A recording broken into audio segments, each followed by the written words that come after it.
Hello my YouTube family, कैसे हैं आप सब। उम्मीद करती हूँ मेरी आज की ये मोरल स्टोरी आप सभी को पसंद आएगी। पसंद आए तो प्लीज़ वीडियो को लाइक कर दें, चैनल को सब्सक्राइब कर लें और हो सके तो स्टोरी को शेयर भी कर दें। It is my humble request. Thank you so much. तो चलिए स्टोरी स्टार्ट करते हैं। अब सुमित्रा जी का एक बाल पक चुका था और उम्र भी ढलने लगी थी।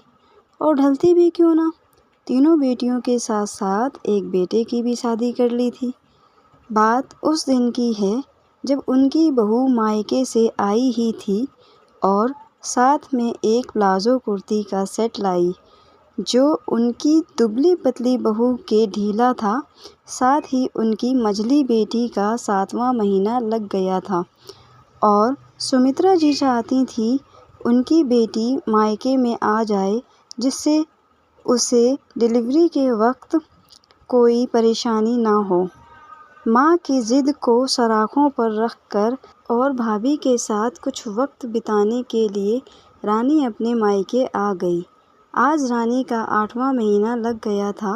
माँ, अब समझ नहीं आता कैसे कपड़े पहनूं इस बढ़ते पेट के साथ। जो भी पहनूं सब छोटा ही लगता है। सुमित्रा जी बोली, बहू, वो तुम अपने मायके से जो प्लाजो कुर्ती का सेट लाई थी उसमें सिलाई लगा ली क्या? बहू ने धीमे स्वर में कहा, जी नहीं माँ जी। तो क्यों ना तुम वो सेट रानी को दे दो, उस पर खूब जचेगा। बहू ने फिर धीमे स्वर में कहा, पर माँ जी, पर वर कुछ नहीं, ननद आई है, दे दो। ऐसे वक्त पर क्या हिचकिचाना, और वैसे भी ऐसे कपड़े तो बेटियों पर ही अच्छे लगते हैं, बहुओं पर नहीं। सुमित्रा जी के ये शब्द बहू को ऐसे चुभे कि मानो सीना छलनी छलनी हो गया और उसने अपने सभी सूट व ड्रेसेस अपनी ननद रानी को दे दिए। समय बीतता गया और वो दिन आया जिस दिन रानी को प्रसव पीड़ा शुरू हो गई और उसने एक सुंदर बच्ची को जन्म दिया। इसी के साथ रानी के ससुराल जाने का दिन आ गया और रानी खुशी खुशी अपनी ससुराल चली गई। और अब रानी की बेटी 1 महीने की हो गई थी और उसकी ननद भी आई है। भाभी, यह प्लाजो कुर्ती तो बहुत सुंदर है, रानी की ननद ने कहा। तो क्या हुआ रानी, इसे अपनी ननद को दे दो, रानी की सास ने ये कहा।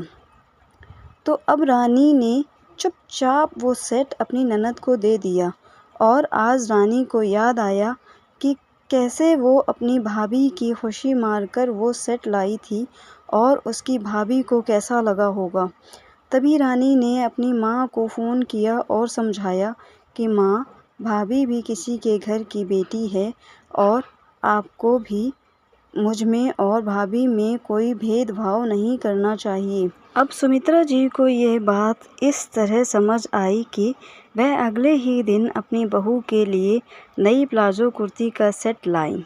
आई होप आपको ये मोरल स्टोरी पसंद आई होगी। पसंद आई हो तो प्लीज़ वीडियो को लाइक कर लें, चैनल को सब्सक्राइब कर लें और हो सके तो अपने दोस्तों के साथ इस स्टोरी को शेयर भी कर सकते हैं। It is my humble request. Thank you so much. Bye bye, take care.